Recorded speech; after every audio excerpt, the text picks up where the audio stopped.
The Rainbow Push Coalition is hosting its annual Martin Luther King Jr. breakfast. Joni is live right now with more on the day. Good morning, Joni.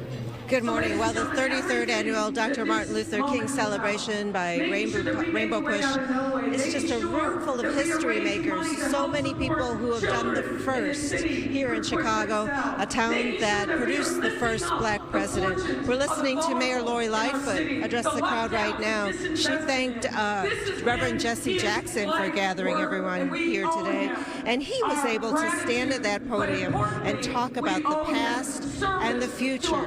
He reflected on Martin Luther King's last day, having breakfast with his family and talking about the Vietnam War. It was really interesting, him talking about that very day. And now they're talking about the future of Chicago.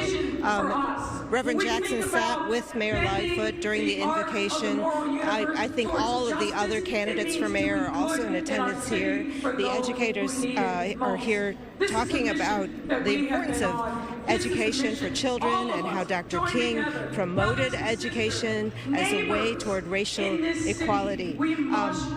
They're pushing for high schools to require historical accounts that used to leave out the ethnic experience, and now they want them to require classes that will include those things. Here is one of the educators talking about it now. Now, one might ask, why do people need to take ethnic studies? Well, in the most diverse state in the nation, we don't know each other. We don't know our histories. We in the African American community, as an example, often speak of the 5,000 lynchings that have taken place in our country. But one of the things we very rarely talk about is the number of Mexican folks who were lynched in 19, 16, 17, 18 as part of the Mexican Revolution. I didn't know that history at all until we had a faculty member come and share that information. We do talk more and more about Chinese and Japanese internments, but we very rarely talk about the role that Chinese people had in building our railway system.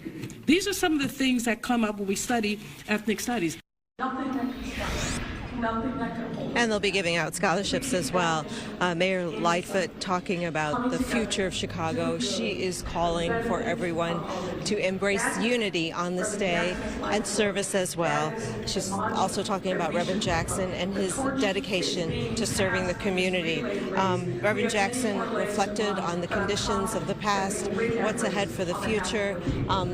So many people here to appreciate that he is able to be here as well. Reporting live, I'm Joni Lum. Back to you.